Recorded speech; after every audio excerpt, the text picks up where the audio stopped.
Buenos días, mi nombre es Cristian Rolfo, soy director de Oncología Torácica y de Ensayos de Fase Temprana de la Universidad de Maryland en Baltimore. Además, soy vicepresidente de la Sociedad Internacional de Biopsia Líquida y vamos a discutir hoy cuáles son las aplicaciones de biopsia líquida. Voy a hablar específicamente en caso de cáncer de pulmón, que es el tópico al cual me dedico. Y vamos a comenzar con, bueno, estas son mis disclosures. Cuando hablamos de biopsia líquida, obviamente hablamos de un conjunto de miembros de una familia muy grande que no solo incluyen las más conocidas, como pueden ser células tumorales circulantes Free DNA, que es la aplicación clínica que más vamos a tener, y también existen otros componentes de la familia, como pueden ser plaquetas, que hoy sabemos que tienen un rol fundamental también en la educación de las células, y las células también que tienen en viceversa. Existen también otros componentes como pueden ser los exosomas o vesículas o microvesículas, que son las que también vamos a hablar un poquito al final. Y existen otros componentes como pueden ser microRNAs y los non-coding RNAs. Lo importante de la biopsia líquida es obviamente en el caso del Free DNA, que es lo que vamos a focalizar la charla, es ver cómo se puede aplicar en la práctica clínica. Y esto se ve no solo en la determinación de algunos biomarcadores que son muy importantes para el diagnóstico y el tratamiento de nuestros pacientes, sino también para la detección de los mecanismos de resistencia que pueden llegar a tener estos pacientes, específicamente mutaciones que son que tienen un target terapéutico. También vamos a ver que hay una aplicación de la biopsia líquida en el diagnóstico temprano de la enfermedad, que es la última frontera que hemos tenido, en la intercepción del cáncer, que es otra de las novedades, en el screening también, y también obviamente en la inmunoterapia, que es uno de los tópicos más candentes, porque necesitamos biomarcadores que vayan realmente a suplir la falta de biomarcadores como pueden ser, o de efectividad de los biomarcadores como pueden ser la de PD-L1, que realmente no es un marcador muy óptimo para seleccionar todos los pacientes. Entonces vamos a empezar en biopsia líquida, cómo o a quién hacer la biopsia líquida. Vemos que en las guías de la NCCN de cáncer de pulmón existen biomarcadores que están bien especificados, como son los más comunes: EGFR, ALK, ROS, BRAF, pero también la posibilidad de testear PD-L1. Estamos hablando sea en tejido, en este caso lo vamos a aplicar también a la biopsia líquida, porque existe la posibilidad de tratamientos, como pueden ver, en cada una de estos targets. Inclusive tenemos hoy en día targets que son que tienen fármacos de primera, segunda y tercera generación, en los cuales existe una muy buena posibilidad para nuestros pacientes en cuanto a la acción terapéutica de estos fármacos. Hoy en día también incluimos nuevos biomarcadores, como pueden ser en caso de cáncer de pulmón, la amplificación de MET, pero más específicamente la mutación de MET en el exón 14,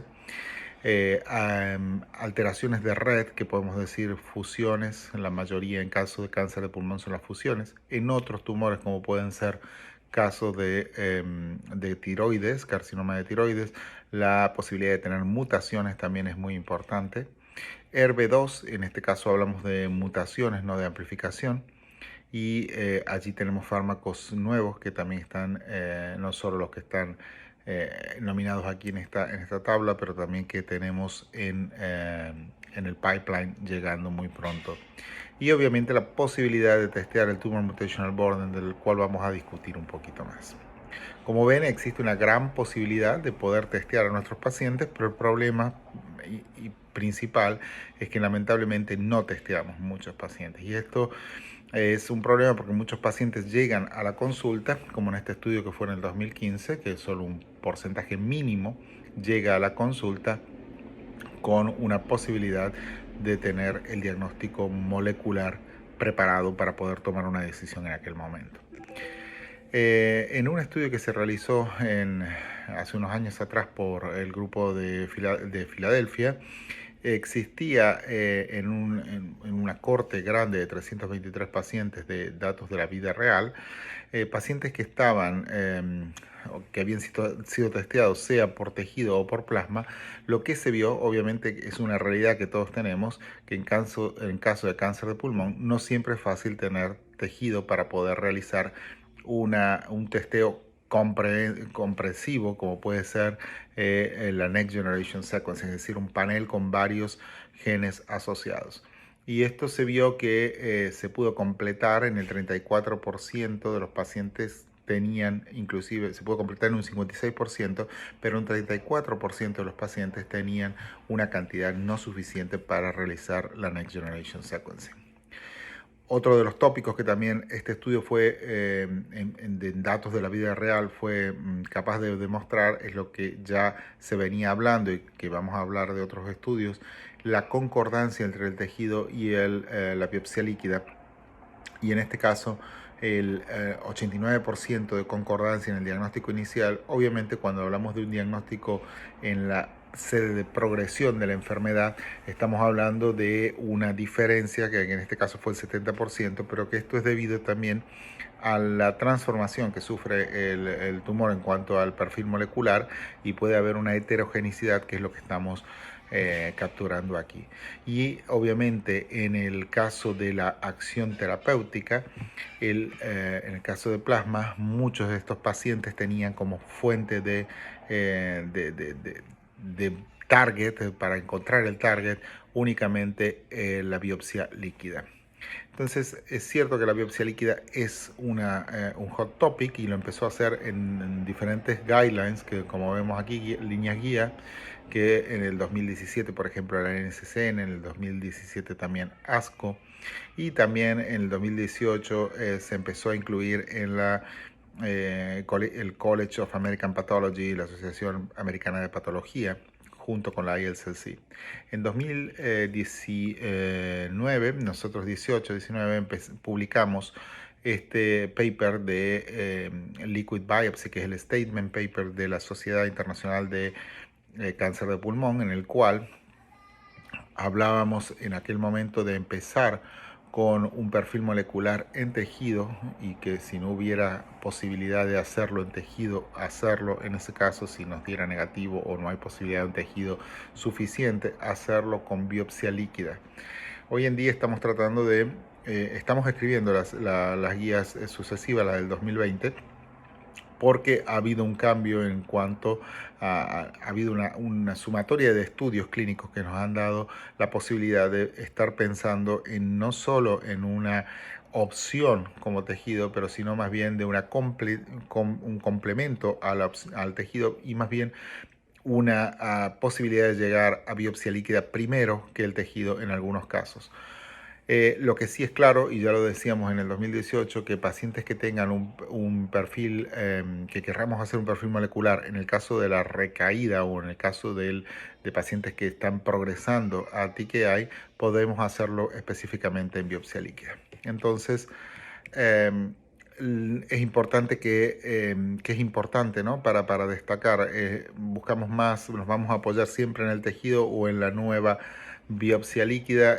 Hay estudios, como les dije, como este es el estudio Nile, que este estudio demostró o confirmó lo que ya sabíamos, que tejido muchas veces en cáncer de pulmón no es suficiente. No estamos hablando de otras enfermedades como cáncer de mama o cáncer de colon, donde la cantidad del tejido es más abundante. En este caso hay que tener en cuenta también que muchas veces la localización hace que no podamos acceder.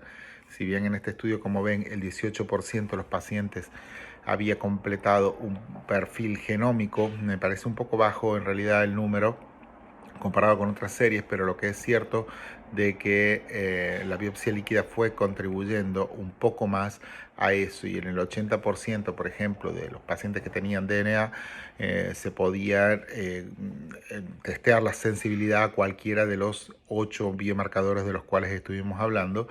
Y en el caso de los targets aprobados para FDA, que eran en aquel momento EGFR, ALK, ROS y BRAF, digo en aquel momento porque hoy en día También tenemos fármacos nuevos que son targets muy importantes y que han sido aprobados, como en el caso de MET o de RET, por ejemplo. Entonces la concordancia en aquel momento era del 98,2%, una concordancia muy alta con un valor positivo predictivo del 100%.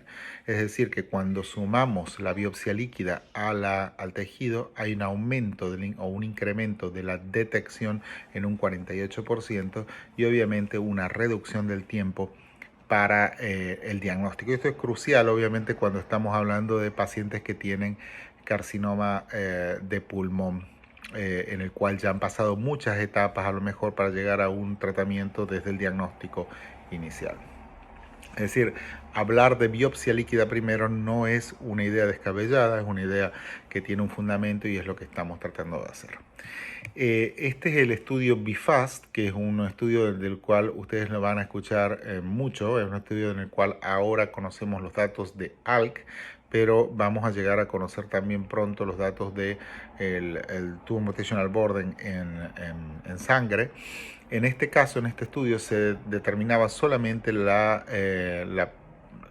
por liquid biopsy, por free DNA, se determinaba la presencia de algunas alteraciones, como en el caso, ven en el estudio, uno de los brazos era ALK, el otro era RET, el otro era el Tumor Mutational Burden, el otro era ROS. Iba a haber cortes futuras porque es un estudio que tiene un diseño adaptativo en el cual se pueden ir agregando brazos de acuerdo a al avanzar del conocimiento en este campo. Lo que sí se vio en este estudio, que es muy importante en la corte de ALK, que las respuestas completas y parciales, tanto confirmadas en pacientes por el investigador y por el Independent Review Committee, que eran sólidas, por lo tanto podemos detectar estas alteraciones y no solo que las detectamos, sino que responden los pacientes como lo hacen en el tejido. Y también se vio esto en el caso de pacientes que tenían lesiones cerebrales o que no tenían metástasis cerebrales. Esto es un estudio muy importante, van a escuchar mucho de él y estén atentos en los próximos congresos cuando veamos este estudio. En cuanto a la biopsia líquida, es una pregunta que siempre hacen cuando ven los resultados. Tengamos en cuenta que estamos hablando de biopsia líquida aquí en paneles, no estamos hablando de single determinations en algunos casos que hacen. Ustedes ven que en Latinoamérica hay muchas compañías que están ofreciendo detección de mutaciones específicas, por ejemplo en el caso de GFR, la mutación de T790 para ver si el paciente tenía o no un mecanismo de resistencia, pero en ese caso estamos discriminando mucho o cerrando mucho las posibilidades de estos pacientes a un panel compresivo donde podemos ver otros mecanismos de resistencia y la sensibilidad es muy baja en el caso del COVAS versión 2 para GFR. Cuando hablamos de paneles y hablamos también de la posibilidad de encontrar otras alteraciones, hay un factor que es muy importante, que es la fracción de mutación alélica, que es la cantidad de ADN que ustedes necesitan para decir que esa mutación está presente en la sangre o no. Y muchas veces la confusión que muchos oncólogos tienen, que cuando ven el resultado dicen, bueno, la porción de ADN que tengo en esta muestra es del 0,1%. En ese caso dicen cuánto necesito para confirmar que esa alteración está presente. Lo que sí se sabe, y en este estudio también se vio, que es las alteraciones cuando son driver y están presentes pueden responder independientemente del valor de fracción alélica, es decir, de la cantidad de ADN que ustedes tienen en esa muestra, en ese sample que ustedes están analizando.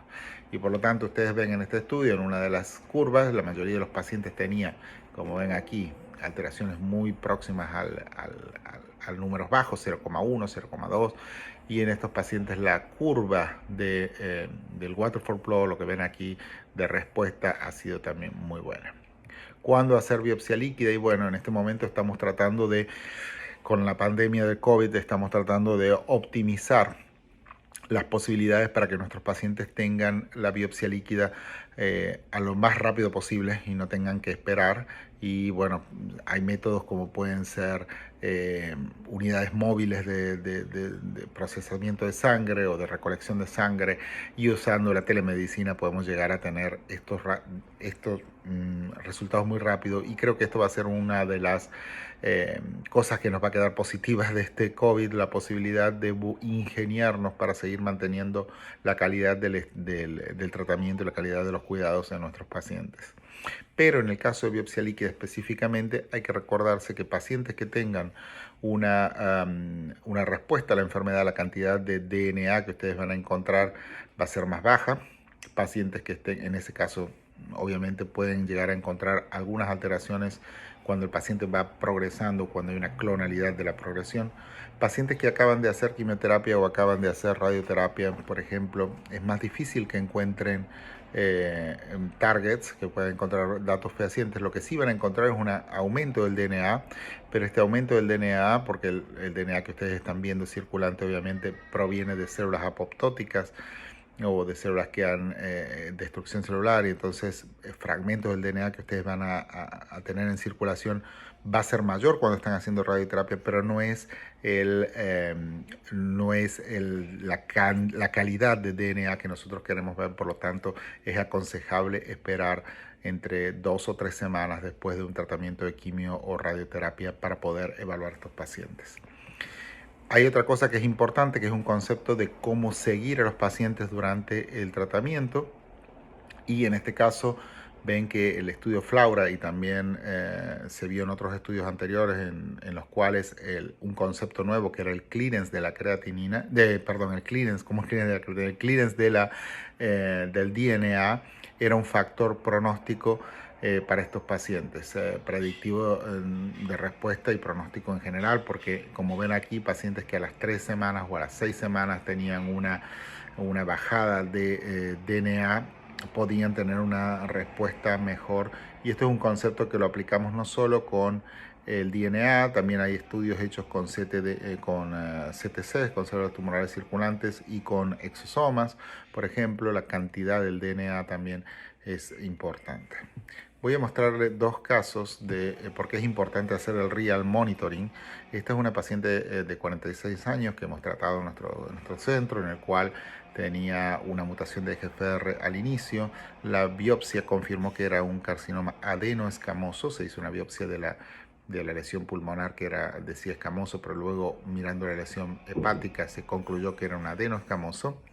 La paciente tenía al principio estas mutaciones, como ven, EGFR, una mutación clásica en el exón 21, P53, y esta mutación de EGFR, que en realidad no es targetable, es en el exón 3, y un PI3 kinasa. Cuando ustedes vean un resultado, y por eso es importante que utilicemos paneles, porque hay un concepto también que es muy importante, que es la presencia de comutaciones. En ese caso, cuando ven pacientes que tengan, por ejemplo, EGFR acompañado de mutaciones como TP53, que es una mutación común en pacientes con cáncer de pulmón, esto ya nos está hablando de que puede haber una alteración en cuanto al pronóstico, es decir, que van un poquito peor estos pacientes. No quiere decir que no vayan a responder, pero que hay que controlarlos a estos pacientes. Como ven, la señora empezó osimertinib, tuvo una buena respuesta. Aquí tienen lo que les comentaba antes, la fracción alélica de 9,8 baja a 0,3.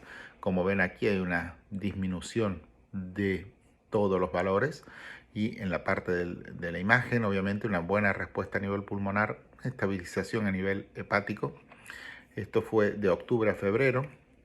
Se sigue el tratamiento y ven que en mayo ya había una progresión, un progression free survival de 7 meses, una gran progresión a nivel hepático, una respuesta que continúa siendo en el pulmón, pero a nivel de la biopsia líquida hay un aumento del free DNA, de la fracción alílica variable que ven aquí, del 24,1%, venía de 0,3%, y como ven hay algún color nuevo que se ha aumentado aquí, que es la 797, que es un mecanismo de resistencia común para osimertinib en primera línea. No tenemos al día de hoy, lamentablemente, un fármaco aprobado para esta indicación. Se están haciendo algunos ensayos clínicos en combinación con otros fármacos, Pero es importante aquí también ver que exista o no exista la T790, que es esta mutación que que era muy común cuando usábamos EGFRs TKI de primera línea, primera y segunda generación. En este caso no existía, pero si bien ha aparecido, por ejemplo, luego aquí ven, sigue manteniéndose, hay un aumento del EGFR, de las mutaciones de EGFR, es decir, que hay una clonalidad que ha empezado a cambiar. La paciente la hemos cambiado en ese momento a Afatinib porque no quería recibir quimioterapia. Obviamente existe un racional biológico cuando podemos utilizar Afatinib en 797 cuando no existe la 790. Y en ese caso ven que seguía manteniendo la respuesta. En ese caso ven las imágenes, empezamos quimioterapia y ven que ha habido una respuesta a nivel pulmonar y una respuesta también a nivel hepático que ha mejorado. Y hay una bajada muy importante del DNA, de la allelic fraction variation, como ven aquí, de 49,5 pasamos a 2,8 y una reducción aquí. Esto es lo que estábamos viendo entonces, es lo que corresponde a una evolución clonal, y en ese caso estamos hablando de un target que aparece como una mutación de novo. En este caso ven que es muy gráfico la representación de diferentes alteraciones. La que estaba liderando la mutación era la EGFR, aparece la 797. Voy a hablar de un segundo caso. Esta es una paciente también de 64 años con un carcinoma de pulmón, clasificado al inicio como un estadio 3A, que recibió un tratamiento neoadyuvante de quimio-radio y luego un tratamiento adyuvante después de una cirugía. Ella había empezado con un EGFR y se le dio a la primera progresión que tuvo de enfermedad a nivel pulmonar y a nivel óseo, como ven aquí en el calvario. Se empezó con Afatinib, la señora progresó con una T790 y se le empezó Osimertinib en agosto del 2018. Como ven aquí en la biopsia líquida, también importante ver que existen otras alteraciones. Ya al principio había esta mutación de EGFR, el exón 21, T790 ya estaba presente, y como ven había una alteración de MET, que era una amplificación de MET que estaba allí presente. Se le empezó un tratamiento con osimertinib. La señora desde agosto a febrero fue reduciendo la enfermedad. No lo van a ver aquí porque son imágenes estáticas. Aparte es muy difícil de ver en una lesión de calvario, en el nivel óseo. Pero sí es cierto que la señora tenía una parestesia que era a nivel de la mandíbula y a nivel hemifacial, que fue desapareciendo cuando empezamos a hacer el tratamiento. Lamentablemente hay una progresión a nivel de la sintomatología, y en ese caso nosotros, si bien aquí no se veía esa progresión a nivel de biopsia líquida, existe una progresión, y es cuando nosotros damos una combinación de osimertinib y crizotinib, que no es un estándar, pero que en aquel momento, no teniendo un ensayo clínico que hoy en día ya tenemos, como los ensayos con capmatinib en combinación con osimertinib o savolitinib en combinación con osimertinib, vemos que hay una disminución que se ha mantenido, inclusive una desaparición o no detección de la amplificación de MET. Esto es lo que nosotros hablamos como una resistencia que emerge o que aparece dentro de un clon que ya estaba presente desde el diagnóstico, y que es el caso de la amplificación de MET, como pueden ver aquí. Es decir, que un clon va liderando en diferentes momentos de la enfermedad la progresión. Es cierto que con la tecnología que tenemos hoy es más difícil poder llegar a detectar lesiones muy pequeñas. Hay que tener en cuenta que deberíamos bajar mucho la tecnología. Se están trabajando, hay compañías que están tratando de hacer esto. Hoy en día tenemos también la aplicación de la biopsia líquida en la detección temprana de cáncer de pulmón, y hay dos técnicas, como ven aquí, en lo que harían parte a los Tumor Uninformed Approach, que serían la técnica de metilación, que es un paper que les aconsejo de leer en Annals of Oncology de 2020, perdón. Y este año también fue publicado el caso de esta combinación de analizar linfocitos y process of plasma leukocyte y un proceso también de machine learning. Es un paper muy interesante que ha sido publicado en Nature por el grupo de Stanford. Nosotros también, hablando de otro approach, habíamos estado colaborando con un grupo en Canadá para utilizar dentro de la biopsia líquida otro componente que son la proteómica, y en este caso el poder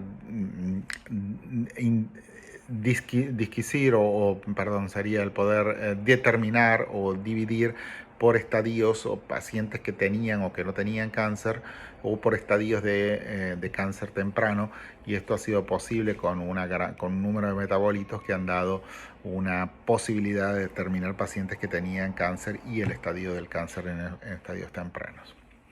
Vamos a pasar a otro tópico que es la biopsia líquida y en este caso en inmunoterapia, y en este caso obviamente venimos de un background, como hemos visto, de targets, y esto es muy produce mucho entusiasmo y da mucha satisfacción cuando encontramos pacientes con este tipo de target, porque hablamos de biomarcadores que van a un patrón de ausencia o presencia, es decir, de binario. Pero en el caso de inmunoterapia, cuando hablamos de PD-L1, por ejemplo, tenemos un patrón que es de intensidad. Van a ver que hay pacientes que tienen más intensidad de PD-L1 expresión o menos.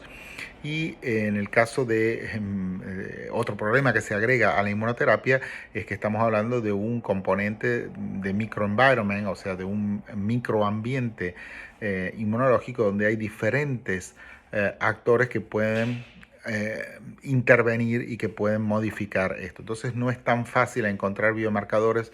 Nos encantaría tener marcadores para la enfermedad residual, para la detección temprana, para el monitoreo de la respuesta y obviamente para la detección de resistencias secundarias, pero esto no es tan fácil.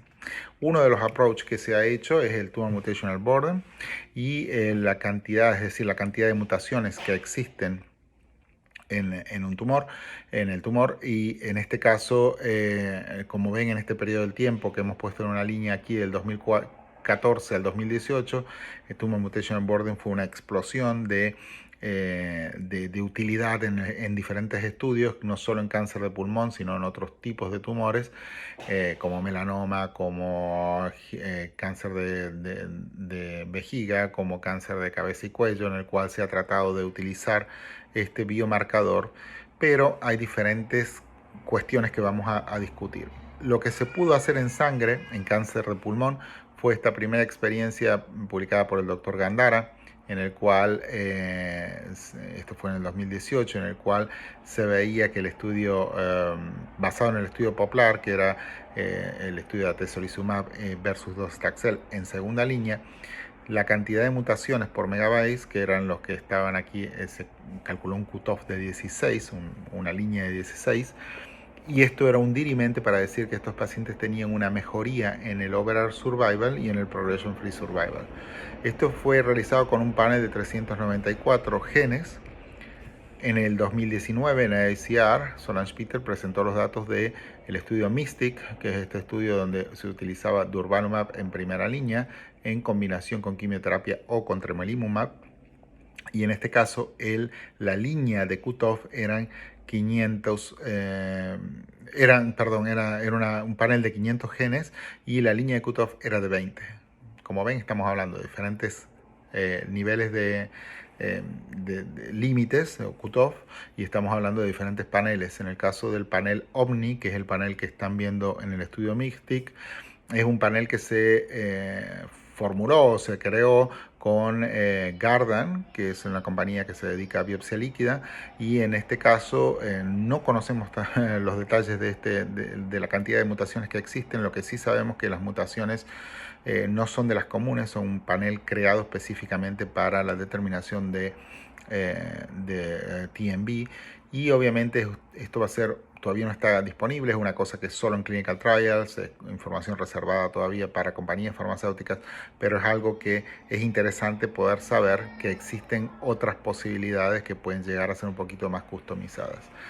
Lo que sí sabemos, eso fue como estudios positivos, pero como estudios negativos también vemos que el TMB no fue capaz en el estudio, en el CheckMate, 227 de nivolumab no fue capaz de demostrar que pacientes que tenían un cutoff, en este caso de 10, tenían un mejor o un peor andamiento en cuanto como ven allí, a la progresión, a la median overall survival, y el hazard ratio no fue dirimente en este caso. Por lo tanto, se hablaba en ESMO, en la discusión, de la posibilidad de que estuviera muerto el TMB. Obviamente no existe, cuáles son los problemas que tenemos con TMB, no existe una correlación entre el estatus de PD-L1, hay una falta de estandarización a través de las plataformas. Les he hablado de un cutoff de 20, de 10, de 16.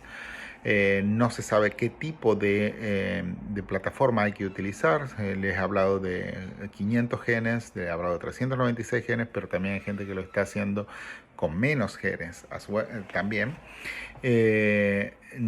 Puede llegar a ser un tumor, el tumor mutational burden, un valor predictivo, un marcador predictivo obviamente interesante, pero no necesitamos solamente conocer el número, yo creo. Lo que sí, por cierto, no está muerto, eso es seguro. Y si queremos ver quiénes han sido los que lo han empujado a la fosa, al TMB, podemos decir que fue un desarrollo o un diseño de clinical trial que no era el adecuado, unos cambios en las tecnologías o problemas en las tecnologías o estos tipos de falta de estandarización en la tecnología, y obviamente que hubo una gran presión de las compañías farmacéuticas para poder tener un biomarcador y acelerar el proceso de aprobación de algunos fármacos. Si queremos tener obviamente un efecto de Lázaro en este TMB, hay que ser un poquito más responsables en el diseño de trials y un poco más responsables como academia para poder desarrollar trials que sean un poco más, que atiendan un poco más a las necesidades de los pacientes y no realmente al driver hecho por las compañías farmacéuticas. Lo que sí es cierto, la cantidad es un número, es importante, pero la calidad de las mutaciones lo es más, porque en realidad todo el problema aquí del TMB o toda la solución que puede llegar del TMB es la presentación de neoantígenos, que es lo más importante. Les he comentado de este estudio, estamos esperando los datos de TMB en sangre. Y otros biomarcadores que se están cociendo o cocinando en biopsia líquida, en inmunoterapia, puede ser lo que hablábamos antes de los cambios de allelic fraction o del DNA, que esto se vio también en algunos estudios donde se utilizaba la parte radiológica, es decir, también la posibilidad de predecir progression-free survival and overall survival más rápido. Y existen algunos new kids on the block, nuevos biomarcadores como este TK11, KEAP1, ARIAD1, circulating cytokines, y nosotros agregamos una pata más que son la dinámica del PD-L1 exosomial, que es lo que estamos haciendo en nuestro laboratorio. Obviamente, estos marcadores hay que tomarlos con mucho cuidado. No podemos decir que estos biomarcadores sean algo que vamos a utilizar en la práctica clínica. Los miramos si tenemos esta información, pero no basamos una decisión terapéutica en la presencia o ausencia de estos biomarcadores. Tener en cuenta que con la biopsia líquida también estamos no solo con las tecnologías que estamos hablando, les hablé recién de cobas versión 2, pero también estamos utilizando nuevas tecnologías que, como ven aquí en la parte del Sanger sequencing, que fue las primeras que hemos utilizado. En este caso eran tecnologías en las cuales de hoy la sensibilidad o los límites de la detección son muy altos en este momento y la sensibilidad muy baja, pero hoy en día tenemos Next Generation Sequencing optimizada, o también que esto nos hace ver en algunos casos cosas que pueden confundirnos, como pueden ser el background mutacional o la presencia de mutaciones que no provienen del tumor, como pueden ser la clonal hematopoiesis. Importantes consideraciones para tener en cuenta cuando hablamos de plataformas de Next Generation Sequencing. Si los van a hacer en casa, o es decir, en house en el hospital, o compran o van a usar un kit comercial, saber cuál es la diferencia, saber cuál es el coverage, saber cuál es la tecnología de enriquecimiento. Esto es muy importante porque existen algunas tecnologías como pueden ser la hibridación, la captura por hibridación, en la cual podemos ver un poco mejor las fusiones. El límite de la detección es importante, la sensibilidad, la especificidad. Si ustedes van a hacer in-house, es importante que tengan también un análisis bioinformático, la interpretación y el reporting, obviamente, y el tiempo en el que van a demorar en tener los resultados y obviamente los costos que van a incurrir. Hay cambios que son importantes de tener en cuenta o situaciones en las cuales son importantes tener en cuenta. Y ahí puede haber pacientes que tengan falsos positivos o falsos negativos. Y en el caso de los falsos negativos, hay pacientes que no van a erogar, eso es propio del paciente, una cantidad de DNA importante en sangre, los que nosotros llamamos pacientes no-shedders. Y también puede haber cambios en cuanto a la tecnología, que puede haber si utilizamos un método que no es altamente sensible, como les he hablado del COVAS versión 2, en el cual la sensibilidad para T790 es del 56%. En el caso de falsos positivos, tener en cuenta que existen también diferentes diferencias que pueden haber entre que ustedes tienen un diagnóstico de tejido y primario y luego la resistencia. Puede haber una diferencia, estos si usan muestras mayores de 6 meses, por ejemplo, y obviamente en el caso de que haya la clonal hematopoiesis, que es la presencia de estas mutaciones que vienen de otros tumores, de otras células no tumorales como pueden ser los PBMC. Y en ese caso la clonal hematopoiesis hoy en día no era un problema porque las técnicas no lo veían, pero hoy en día es un problema porque tenemos biomarcadores como pueden ser KRAS, que antiguamente no era un target, pero hoy en día hay fármacos que van a targetar KRAS, y como ven, diferentes otros marcadores que pueden estar presentes proveniendo de estas células. ¿Qué es importante para determinar esto? Obviamente trabajar en equipo y tener estos molecular tumor boards en los cuales se utilizan diferentes niveles de evidencia para poder tener en cuenta una alteración u otra. Aquí les he puesto dos ejemplos. Uno es del OncoCavi, que es un nivel de evidencia del Memorial Sloan Kettering y que pueden entrar en la página web, es oncocavi.org. Y el otro es de ESMO, que es el SCAT, que estos dos niveles fueron utilizados para tejido, pero se pueden utilizar, en este caso, como ven, nosotros lo hemos utilizado en nuestra experiencia en el Multidisciplinary Tumor Board, utilizando los niveles de evidencia, y vemos que cuando utilizamos liquid biopsy, la posibilidad de incluir pacientes en clinical trials es mayor. ¿Cuáles son los key messages que les quiero dejar hoy en esta charla? Primero, que el plasma es la primera source de DNA, la primera fuente del DNA. Hay un tópico muy importante que no hemos tocado, pero que es muy necesario hablar, las condiciones preanalíticas, es decir, si ustedes van a utilizar análisis en in-house, que puedan tener condiciones preanalíticas desde la colección, el tratamiento de la muestra. Si ustedes van a sacar una muestra y la dejan allí archivada por 3 o 4 horas, la cantidad de DNA que ustedes van a tener de acuerdo al tubo que ustedes van a usar va a ser muy diferente. Por lo tanto, tengan en cuenta estas características. Es importante que recordemos que Next Generation Sequencing, los paneles son los preferidos porque podemos diagnosticar no solo mayor número de mutaciones, pero sino también que podemos tener información sobre las comutaciones que existen en estos drivers. No hemos hablado de otras técnicas o otras tecnologías de enriquecimiento, que esto hay que tenerlo en cuenta si queremos capturar algunas alteraciones importantes al día de hoy, como pueden ser fusiones en TRAC o fusiones de red, o el hecho de que podamos utilizar otros biomarcadores como pueden ser, hemos hablado hoy de DNA, pero RNA también, que aún no está validado para la clínica, podrían llegar a ser una herramienta muy importante en un futuro cercano. Obviamente tener en cuenta que cuando vamos a aplicar la biopsia líquida en la clínica, existen consideraciones biológicas, técnicas y socioeconómicas que tenemos que tener en cuenta, conocer exactamente los límites de cada tecnología, y hemos hablado de Blood First Approach, que es muy importante, sobre todo para un futuro muy cercano estamos ya implementando esta tecnología. La inmunoterapia en biopsia líquida parece un tool, una herramienta muy prometedora, pero todavía estamos en el comienzo.